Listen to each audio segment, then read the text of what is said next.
Hola, mi nombre es Fabricio Mejía Madrid y esta es mi colaboración semanal para Sin embargo, que se llama Lorenzo el Injerencista. Faltaba una pieza para terminar el rompecabezas.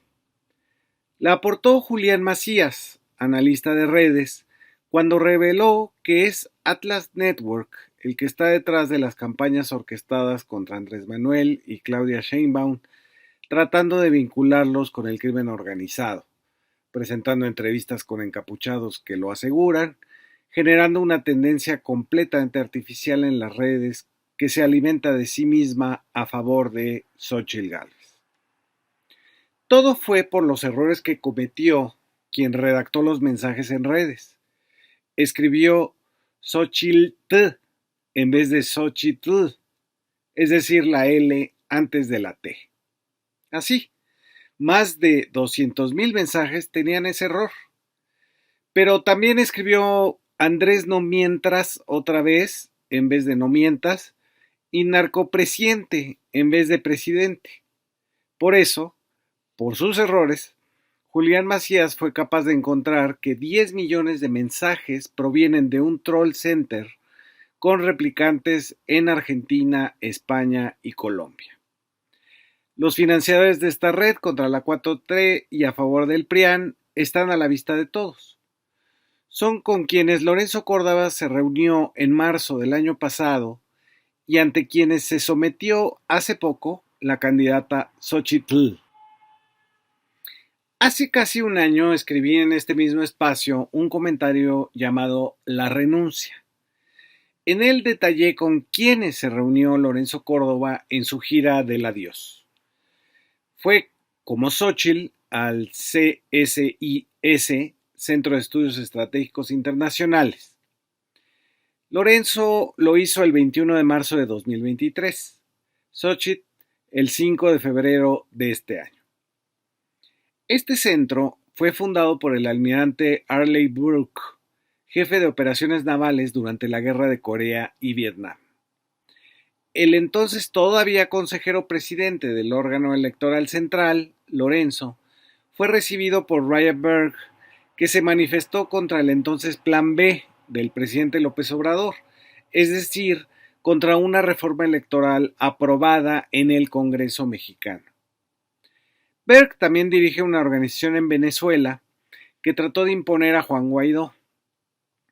Cuando le preguntó a Lorenzo Córdoba si pediría una intervención norteamericana en las elecciones de México, Lorenzo dijo: "Lo que pasa en nuestra democracia es nuestro problema sí y no. No quiero crear aquí una paradoja. Lo que la comunidad internacional tiene que hacer es crear una condición de exigencia. Saber que estamos siendo observados desde afuera es muy importante. No porque le temamos a una intervención extranjera, sino que es importante que nos observen". Casi un año después, Xochitl dijo en Estados Unidos: "Lo que le pido a Washington es que no con el chantaje de la migración", así habla, "porque se ha vuelto un chantaje, si tú me ves feo yo te dejo pasar al migrante, sean omisos en el tema democrático". Xochitl también dijo: "Las pruebas del fraude electoral en las próximas elecciones son evidentes". También se dijo perseguida política por la información de su tráfico de influencias cuando era funcionaria pública y dueña de una empresa de aires acondicionados, información que no ha aclarado hasta la fecha. Lorenzo se reunió, al igual que Xochitl, con el golpista Luis Almagro de la OEA, que tejió la justificación del golpe de Estado en Bolivia con datos falsos de la elección en ese país. También lo hizo con el subsecretario de Estado para Asuntos del Hemisferio Occidental, Brian Nichols. El 8 de febrero, este mismo empleado del Departamento de Estado publicó una foto con Xochitl en su cuenta de ex Twitter. Lorenzo también fue al Wilson Center antes de su gira del adiós, el 5 de diciembre de 2019. Ahí habló de la elección intermedia del 2021 y de la intención del presidente López Obrador de controlar al órgano electoral.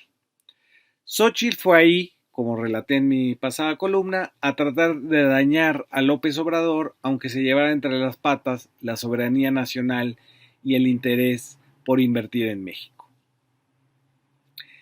Hasta ahí la gira de la candidata calcó los pasos del entonces todavía consejero presidente del INE. Los dos pidieron la injerencia del Departamento de Estado, del Wilson Center y de la OEA de Almagro. La diferencia entre ambos es que ella continuó de gira, ahora en una extraña visita a España, donde fue desairada por el Partido Popular y por los dos Vargas Llosas, pero sí reunió un grupo de empresarios detrás de los que está OHL, la empresa consentida de Peña Nieto, y un personaje de la Fundación para la Libertad ligado al Atlas Network, Gerardo Bongiovanni, la conexión con Argentina y Javier Milei. También se reunió con Felipe Calderón delante de los baños del restaurante Las Mañanitas en Madrid. Por su parte, Lorenzo terminó siendo el orador de la marcha convocada por las organizaciones panistas sin partido de Claudio X González. En medio del Zócalo apareció un personaje entrevistado a propósito por el diario Reforma, Enrique Krause, quien el 15 de marzo de 2021, desde su espacio en el New York Times, pidió al presidente Biden, y lo cito, limitar las tendencias autoritarias de López Obrador y promover un enfoque de moderación. O sea, le estaba pidiendo la intervención a Biden para moderar a López Obrador. Pero vayamos por partes.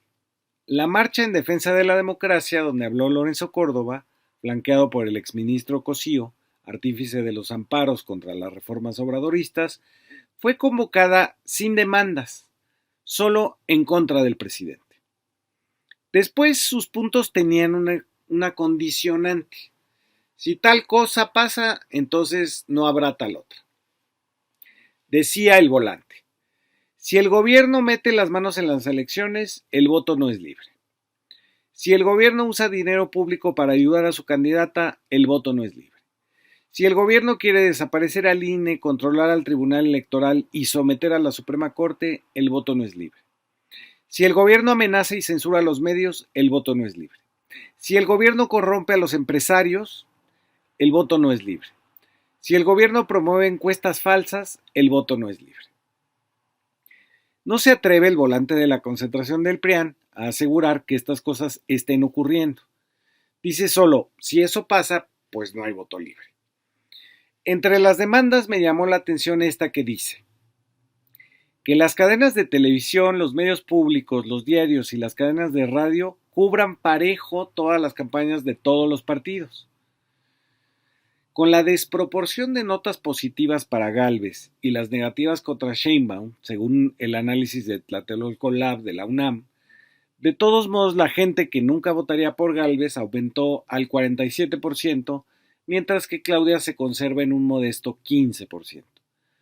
Así que no se entiende bien qué piden las organizaciones de Claudio X González. Pero vayamos al discurso de Lorenzo Córdoba en el Zócalo. Hay que decir que el orador usó la misma puerta giratoria que los expresidentes como Zedillo y Calderón, que tras privatizar desde la silla del poder los ferrocarriles y la energía eléctrica, fueron contratados uno por la Union Pacific y el otro por Iberdrola, es decir, a los que les habían vendido los bienes nacionales. Lo mismo se puede decir de Lorenzo el Magnífico, que benefició al PRIAN desde su poder de árbitro electoral y ahora es la figura preponderante de la coalición del PRIAN. Es la misma puerta giratoria. Lorenzo empezó su discurso con una mentira. No estamos aquí reunidos en ejercicio de nuestros derechos constitucionales para apoyar o criticar a ninguna candidatura, a ninguna campaña, a ningún partido o coalición. Es más, no estamos aquí para criticar a ningún gobierno en sí. Estamos aquí reunidos para defender a la democracia y para decirle no a toda propuesta que busque desmantelar las conquistas que en ese sentido hemos alcanzado. Sobre el puente de Tlalpan, a unas cuantas cuadras de donde mentía el orador, una manta con el rosa del INE decía: marchamos para apoyar a Xóchitl y a la democracia. Enfrente de él, Una señora alzaba un letrero: nos va a llevar la Sheinbada. La gente coreó López delincuente, basada en la campaña del narcopresidente del Troll Center ya descrito. Abajo andaban Marco Cortés, Elvester Gordillo, Roberto Madrazo, entre otros miembros de la delicada sociedad civil que se paseaban con desparpajo. Siguió Córdoba. Nos pasamos más de 40 años construyendo una escalera cada vez más sólida, cada vez más robusta, cada vez más firme, para que quien tuviera los votos pudiera acceder al primer piso, y hoy desde el poder, quien llegó a ese primer piso por la libre voluntad de la ciudadanía, pretende destruir esa escalera para que nadie más pueda transitarla. No se vale destruir las condiciones, las reglas, los procedimientos y a las autoridades del INE y del Tribunal Electoral. Aquí vemos la idea tan pobre que el exconsejero presidente del INE tiene de las luchas por la democracia. Para empezar, habla de 40 años de la democracia mexicana, es decir, de 1984. Ese año ni elección hubo, en medio de la crisis desatada por Miguel de la Madrid, que se intensificaría al año siguiente con el terremoto del 19 de septiembre. ¿De qué habla Lorenzo? Quizás de una reformilla de 1986 que concentró todo en los partidos, eliminó las coaliciones y los candidatos comunes y suprimió las asociaciones políticas. Nada que lograra detener el fraude que Miguel de la Madrid ordenó a favor del candidato del PRI, Carlos Salinas de Gortari. Lorenzo, ya lo sabíamos, cuando habla de democracia, habla de burocracia electoral, de reglamentos, de fideicomisos, de dinero. Nunca de las batallas contra los fraudes electorales. De hecho, el grupo político-académico del que proviene él jamás aceptó que hubiera un fraude en 1988 y se plegaron a las instrucciones de Octavio Paz de que el nuevo presidente iba a generar su propia legitimidad en el ejercicio del poder. También compartían la idea de que México no tenía un partido único, como la odiada Unión Soviética, sino que era un régimen de partido dominante. Ni dictadura ni dictablanda, había mandado decir Octavio Paz. Luego hace Lorenzo esta metáfora de la escalera, bastante fallida, donde es por obra de los reglamentos y burocracias que un candidato ganador puede acceder a la presidencia. Se le olvida que el obradorismo proviene de las luchas de 1988, pero sobre todo del fraude anticipado del 2006, el desafuero del jefe de gobierno de la Ciudad de México para que no apareciera en la boleta. Para Lorenzo no existió el fraude de 2006, cuando el PRIAN de Felipe Calderón infiltró los sistemas de cómputo del entonces IFE, asignó a cada secretario de Estado el acarreo de votantes en los estados de la República y terminó imponiéndose por la fuerza del 0.57%. Eso no existe en la cabeza de Lorenzo. El pacto entre el Elvester Gordillo del PRI y el candidato funesto de Acción Nacional, y luego sus mismos mentores académico-políticos le exigieron a López Obrador que aceptara el resultado sin demandar un recuento. Entre ellos, Ciro Murayama, su fiel secretario de Fiscalización, quien célebremente escribió: "El pueblo no existe". Para Lorenzo, la democracia es una construcción como de escalera al cielo, en donde los carpinteros son los abogados, no el pueblo, no las manifestaciones, la difusión política casa por casa, no la exigencia, la indignación y la fe de volver a intentarlo una y otra vez de manera pacífica. La democracia de Lorenzo no es producto político, cultural y moral de las movilizaciones desde abajo, de los pobres, de los hartos, sino de unos diseñadores de organigramas. Sigue el ex consejero presidente. Hace unos días se volvió a presentar una serie de iniciativas que, como en su momento se intentó con el Plan A y con el Plan B, buscan destruir al INE como lo conocemos y a través de una elección directa de sus consejeros controlarlo políticamente. No se quiere un árbitro imparcial, se quiere un árbitro que responda a los intereses de la mayoría, y eso no podemos ni vamos a permitirlo. Perder al INE es perder la principal garantía para tener elecciones libres y volver al control del gobierno sobre los comicios. Aquí hay otro error de Lorenzo. La elección libre de los árbitros permitirá sacar sus designaciones del oscuro ámbito de las negociaciones entre partidos políticos. Su origen como consejero es ese, el de Lorenzo. Viene de los partidos que lo postularon y obedeció a ellos. Por eso la puerta giratoria del INE al PRIAN.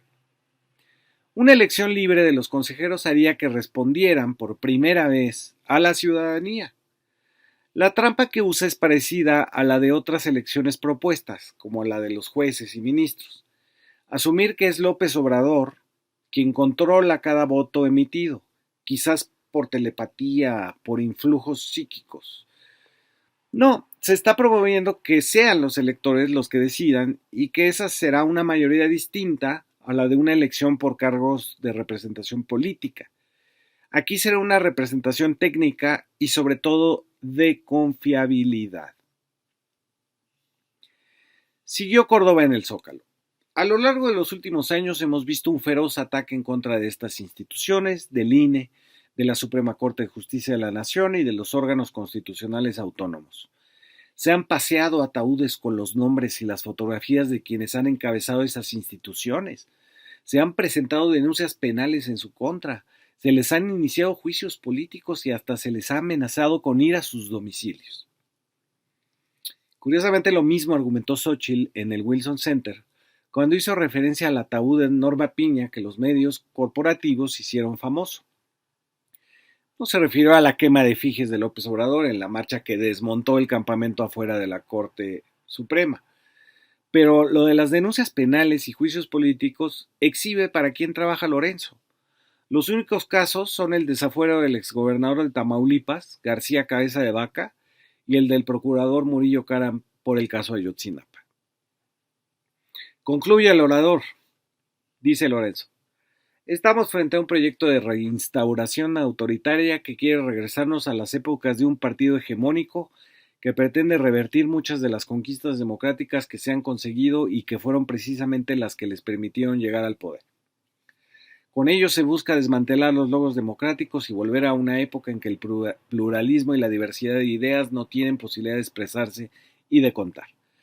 Al pretender desaparecer las diputaciones y senadurías de representación proporcional, o sea, los pluris, así como a los senadores que se asignan a la primera minoría, que son en conjunto una de las principales conquistas democráticas, se busca que las minorías no estén representadas, que no tengan voz ni presencia en el Congreso. Esto último es completamente falso. La representación que propone la ley electoral de López Obrador es precisamente de proporcionalidad total, es decir, que no haya votos inútiles, que el segundo lugar tenga asignado un cargo, y no lo que dice Lorenzo para pintar un cuadro tétrico de alarmismo de los que dicen vivir en una dictadura y se concentran un domingo sin incidentes en el Zócalo. Y aquí es donde llega Enrique Krause, quien el 20 de julio de 2021, en un foro del Atlas Network, dijo que extrañaba la dictadura perfecta, es decir, la del partido único, la del PRI, contra la dictadura del populismo. En el Zócalo, a pregunta de un reportero del Reforma, donde él publica sus ataques a López Obrador, comparó las luchas de los estudiantes de 1968 con la Marcha Rosa de Claudio X González. Lo que no dijo es que el PRI, a cuya dictadura extraña, postula a su candidata Xóchitl Gálvez. Tampoco dijo que uno de los artífices desde la Secretaría de Gobernación de Luis Echeverría de la matanza de estudiantes desarmados el 2 de octubre en Tlatelolco, ahora es parte del equipo de campaña de Xóchitl Gálvez. Su nombre, Augusto Gómez Villanueva, otrora líder de la Confederación Nacional Campesina y que huyó del país por el desfalco al proyecto turístico de Bahía de Banderas en el echeverrismo. Así volvemos al Atlas Network, que está pagando un troll center para asociar a Andrés Manuel López Obrador y a Claudia con el narco y para ensalzar lo que sea ensalzable en Xóchitl Gálvez. Es una trama de una élite que carece de un punto de apoyo popular dentro del país y que ha decidido no competir por ganar la elección, sino jugar a desacreditarla, sin importar pedir la intervención de los Estados Unidos. Muchas gracias por escuchar.